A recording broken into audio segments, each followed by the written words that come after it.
Hey everybody, Icy Cat here. Today I want to talk to you about the new teaser trailer video that just launched for the new map Coastline for Operation Velvet Shell. Let's break it down and take a look next.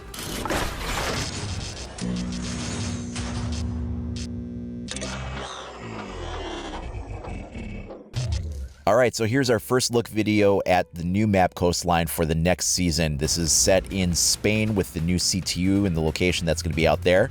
This is just a teaser clip, so it's pretty short. Let's let this play in its entirety.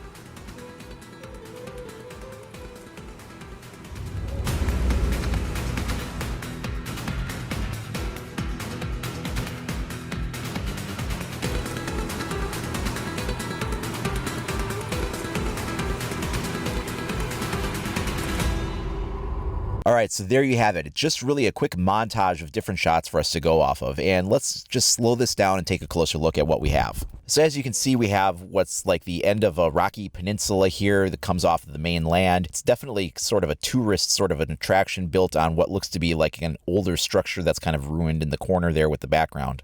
Of course, front and center in the image we have the swimming pool. We also have a variety of exterior pathways here that loop around the sides of it. We don't know exactly what the spawn locations will be for the attackers, but we're probably looking somewhere down here on the bottom of the screen, maybe as one of the positions. Perhaps that tower up in the upper right corner might be another position, probably another one on the far side of the other corner that we can't see, or maybe one kind of close to that white building with the L-shaped structure there on the side. So a few of the maps in the game, like Clubhouse for instance, would have a few roof access trapdoors that you could blow to get into the structure. This doesn't appear to have any. Again, there could be something that's blocked from a certain angle, but at least from this vantage point, we're not seeing any evidence of that. The tower that's over in the corner there does look like it could be a good sniping position, so if you take somebody up there, maybe line up some good shots and some windows, you might have a really good vantage point from that location. Also on top of the roof, kind of in the center there appears like we might have some type of an atrium, kind of a small open-air courtyard. It looks like there's some trees poking up through there. That may be an area that you can, from the roof, rappel down into. If that is the case, there's probably also a few windows and doors there to make entry into the main structure. Here we get a closer view of the ruins that were up in that upper right corner. We can see the tower that is off on the right side there. So the main structure would actually be to the left and behind of this image. This shot is more of a close-up of the tower itself. You can see that it doesn't have a roof and the interior is open space. It is hollowed out, so you can probably go inside of there. Now we're going to come through this stone tunnel here. This actually looks like we might be coming from the main structure back out to where we just were with the ruined wall in front. So this is a possible path to get from a spawn point to the structure, reinforcing the chance that there could be a spawn in that ruined area. Now we go to our first interior shot, and the one thing that we can notice here is that we have lots of things for people to hide behind. We've got the large couch in the center of the room, a desk off to the right side, and a bookshelf on the left. If you look closely at the bookshelf on the side, you'll see some light spilling through some of the square openings there, and by looking deeper into that left corner up near the top of the room, you can see that there is light spilling from deeper in that room on the left. So that wall is probably something where maybe you can shoot through the bookshelf, unless there's actually recessed lighting simply in the bookcase, and that's what you're seeing. But I think what that might be is actually light spilling through from the other side, and you might be able to shoot through there. There's also a doorway connecting to a room on the right further back. It's kind of blocked by that chest in the way. And the bottom floor is wood planks, which do appear to be a partially breachable surface. Most places where you see that texture are areas where you can blow through, and you've got the rafters that are kind of in the way, but you can shoot down through it.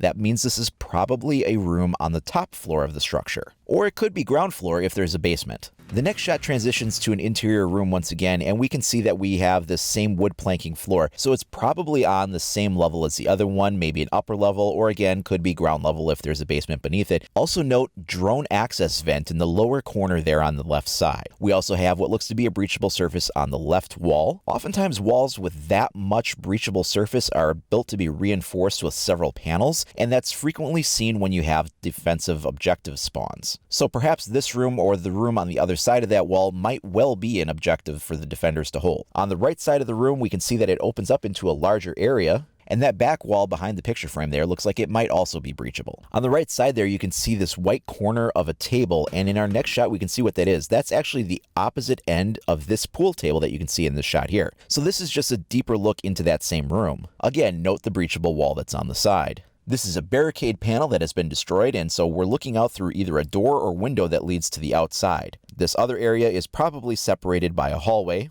And again, we have another breachable wall. Just as we're about to transition to the next location, you can also make out another window here that goes onto the outside. You can see the strip of broken wood that was a barricade on top of that window originally. Now we'll transition into sort of a cocktail lounge bar area. And while we have a lot of detail going on in this section, not a lot can be inferred about where this room might be within the larger structure or what kind of materials might make up the walls. On this next room, we see the return of this floor surface that looks to be the planking that is breachable. This is yet another bar-like surface that's behind there, and then you can see in the background outside of that door the watchtower that was visible in the original opening shot of the map. Also notable there is that broken wall chunk that sits in front of it, and then you can see the railing on the balcony outside. Let's go back and take a look at our overhead map for a minute. So that room that we were just looking in, that means that that is sitting in this location right here. That would be the entrance for that. This looks to be that same balcony area. That makes it likely that this window may also open up onto that same room.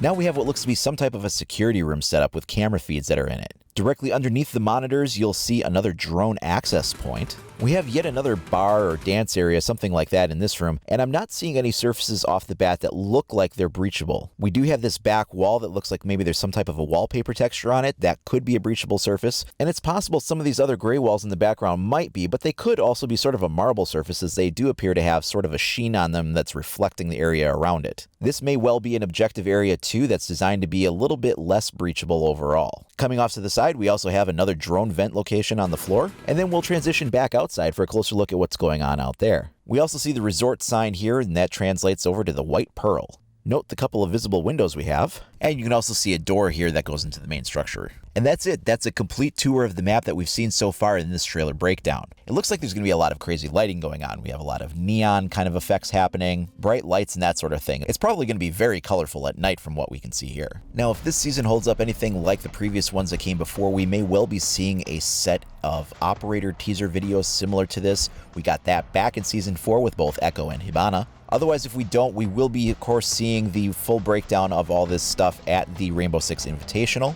That is February 3rd through the 5th. That's Friday through Sunday. And on that Saturday and Sunday on live stream between the semifinals and the finals in those matches, they will be doing a deeper breakdown of the map walkthrough. They will be showing more in-depth what the operators look like, even if we do get a teaser of those before then. And of course, we will have the entire live show match that they will do during the finals as well. So that wraps up our first look at the teaser for the Coastline map for the next season of Rainbow Six Siege, Operation Velvet Shell. Coming up in the next few days, I'm also going to be able to share with you all the stuff I found out about Ghost Recon Wildlands. I had a chance to go out to Ubisoft last weekend and capture some footage for that. I'm working hard on editing all that together, and we're going to be sharing that information with you soon, so anybody looking forward to Wildlands will want to be keeping an eye out for that. Now, if you want to stay up to date on all the latest information for Rainbow Six Siege or Ghost Recon Wildlands, then please like and subscribe. You can also follow me over at IcyCat25 on either Facebook or Twitter.